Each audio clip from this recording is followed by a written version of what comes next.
ऐसा शास्त्र में लिखा नहीं है कि आप ओबीसी हैं, आप एसटी हैं, एससी, कुछ नहीं लिखा है। हमारे में कोई भेदभाव नहीं है और इससे सामाजिक समरसता से ही भारत आगे बढ़ेगा। सब लोग छुआछूत जो है वो धीरे धीरे मिटने जा रहा है। जो जनरल ओबीसी एससी एनटी उनको पहले आप समाप्त करो। एक हिंदू हिंदू ही रहेगा। 5 उंगलियां एक बराबर नहीं है, फिर भी हम एक हाथ मिलकर बनके मुट्ठी बन के रहती है। प्रत्येक धर्म की बातों को हम लोग सब एक दूसरे के साथ फेस्टिवल को मिलके मनाते हैं। आरएसएस के 100 साल पूरे हो चुके हैं और शताब्दी वर्ष का जो है सेलिब्रेशन चल रहा है देश भर में। हमारे जिले में भी लगातार आरएसएस का रोजाना कार्यक्रम हो रहा है। आज कार्यक्रम हुआ मातृशक्ति समरसता संगम का। समरसता यानी एक दूसरे के बीच भाईचारा, प्रेम के साथ में हम किस तरीके से अपने देश के विकास में आगे बढ़ सकते हैं, उसको लेकर के आज यहाँ पर मातृशक्ति का समागम हुआ था।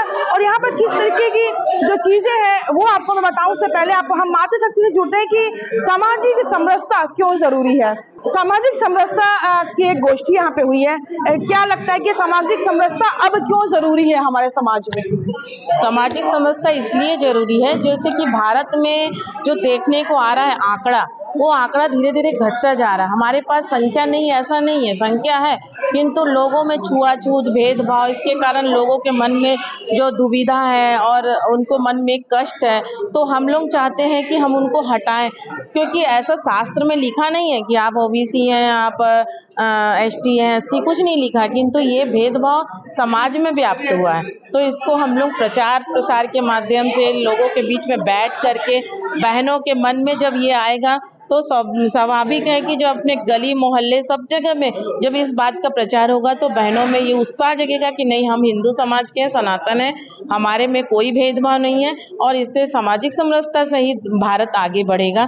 ऐसा हमारा नहीं है जैसे कि हमारी जनसंख्या है 2.6 हो गई है, तो ये अगर हमारा सामाजिक समरसता के माध्यम से सब एक हो जाते हैं तो हम बहुत आगे भारत में बढ़ सकते हैं। बिल्कुल ऐसा ही कहा आपने। और जिस तरीके से आज यहाँ जो कार्यक्रम हुआ है, आप यहाँ से आज क्या संदेश लेके जा रहे हैं? यहाँ जो मातृशक्ति को यही सब मतलब समझाया गया है कि जो पहले जो होते आ रहा है, अभी ये सब मतलब हम लोग मातृशक्ति को ही जो करेंगे, परिवर्तन नहीं बदलेंगे और धीरे धीरे ये जो है परिवर्तन हो रहा है, होने जा रहा है। सब मतलब छुआछूत जो है वो धीरे धीरे मिटने जा रहा है। अभी जो पहले जैसा माहौल था अभी के और कागार पर है और मेरे ख्याल से अगर ये परिवर्तन हो जाए तो हमारा जो भारत है पूरा हिंदुत्व कहलाएगा। मतलब धन्यवाद। जो जनरल ओबीसी एससी एनटी उनको पहले आप समाप्त करो। एक हिंदू हिंदू ही रहेगा, तभी ये जो जाति भेद है वो नष्ट होगा। अपने समाज में जो जाति है आरक्षण बंद करो, सभी को एक समान हक दो, तो सामाजिक समरसता अपने आप ही ये हो जाएगी।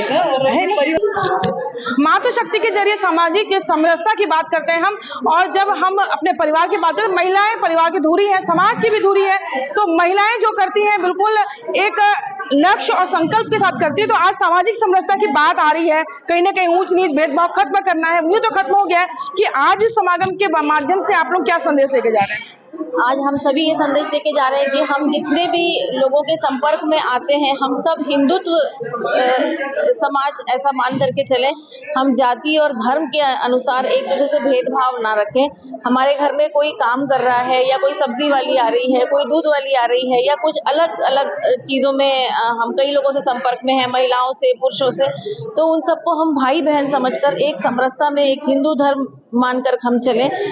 जैसे यहाँ उदाहरण दिया गया कि नदी का जल जो बह रहा है उसमें कई घाट होते हैं, वो घाट अलग अलग हैं, तो हम जाति को उस हिसाब से देखें और हम अपने को एक शक्ति, एक हिंदुत्व, जैसे हम 5 उंगलियां एक बराबर नहीं है, फिर भी हम एक हाथ मिलकर बनके मुट्ठी बन के रहती है, ऐसे हमें रहना है और उस तरीके से हम समरसता को देखते हैं और वैसा समझते हैं।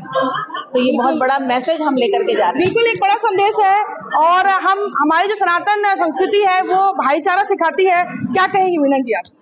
सामाजिक समरसता तो हमारे पहले अपने घर से शुरुआत करना चाहिए और हमारे आजू बाजू से, क्योंकि हम तभी सक्सेस हो पाते हैं किसी भी योजना को लेके या किसी भी सामाजिक ऐसे कार्यों को लेके। और ऐसे भी किसी हिंदू धर्म में कभी ये नहीं बताया कि कोई जात पात से हमें कोई छोटा या बड़ा कोई साबित किया गया है। हम तभी एक समरसता तब हमारा जब सही होगा जब हम सामाजिक दृष्टिकोण से भी हम एक पंगत में बैठ कर, एक थाली में बैठ के सब एक साथ खाना खाएं, तभी हमारी समरसता का पूर्ण रूप से सामाजिक समरसता काम पूरा कहीं अगर महीने में अगर देखा जाएगा तो उसी दिन होगा जब हम एक थाली में बैठ के खाना खाना शुरू बिल्कुल आपने करेंगे। सही बात करी। हमारे जो धर्म गुरु है वो भी सिखाते हैं, चाहे हम गुरु घासीदास जी की बात करें, मन के एक समान का संदेश दिया है। वैसे ही गुरु ग्रंथ साहिब जी में उस ईश्वर अल्लाह नूरो पाया कुदरत दे सब बंदे, तो सब कुदरत के बंदे हैं। यहाँ पर कोई ऊंच नीच भेदभाव नहीं होता है, जाति वाति नहीं होती। लेकिन ये एक सामाजिक व्यवस्था जो बनाई गई थी कि लोगों को अपना अपना काम करना है, लेकिन वो सामाजिक व्यवस्था कब कुरीति बन गई है हमें भी पता नहीं चला। लेकिन आज फिर एक बार प्रयास है आरएसएस का कि एक सामाजिक जो कुरीति को खत्म करके सामाजिक समरसता की हम बात कर रहे हैं। सुमन जी आप क्या कहें? देखिए, सामाजिक समरसता की जब बात होती है तो जैसा कि हमारा भारत अखंड है, सभी जाति और धर्म के लोग यहाँ पर निवास करते हैं। अगर मैं भिलाई की बात करूँ तो भिलाई एक मिनी इंडिया है और यहाँ पे सामाजिक समरसता देखने को मिलती है, लेकिन सिर्फ भिलाई तक हम सीमित ना रहे।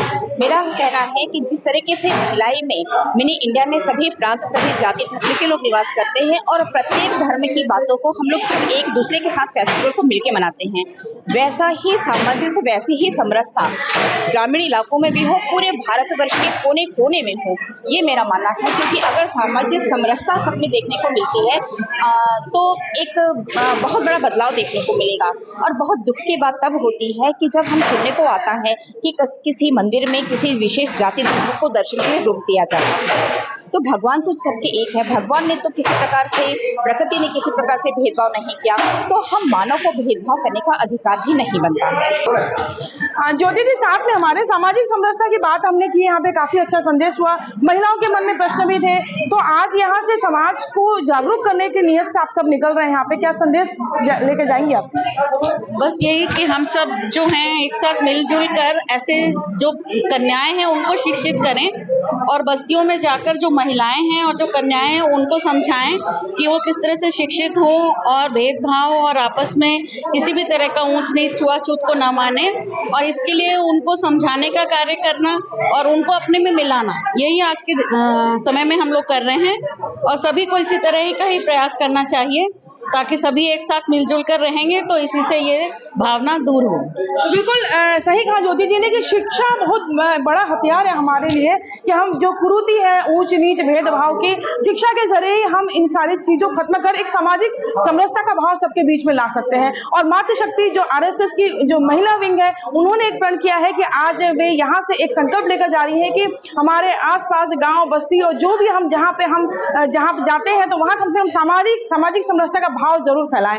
हर समाज में 50% लोग है महिला होता है, घर के अंदर मालिक है माता है, इसलिए समरसता खड़ा करने में महिलाओं का रोल ज़्यादा होता है। महिलाओं के मन में मेरा परिवार बड़ा परिवार है, जाति के ऊपर उठकर सोचना है, ऐसा संस्कार खड़ा करें तो समाज में समरसता होता है। इस भाव खड़ा करने के लिए ही महिलाओं के साथ बैठक किया है। आज यहाँ पर कितने इस जिले में आपके क्या क्या अलग अलग कार्यक्रम है, आप पहुँचे हुए यहाँ पर? अभी मैं 10 दिन का प्रवास है, आज 7th डे है और 3 दिन प्रवास करूँगा। ऐसा भिन्न कार्यक्रम चल रहा है, महिलाओं का भी कार्यक्रम हो रहा है, इसलिए एक कार्यक्रम महिलाओं का कार्यक्रम, ऐसा भी पुरुषों का कार्यक्रम भी चल रहा है। सबके मन में समरसता का आवश्यकता क्या है, क्या करना है, बताना हमारा। कोमल धनेसर, IBC 24 भिलाई।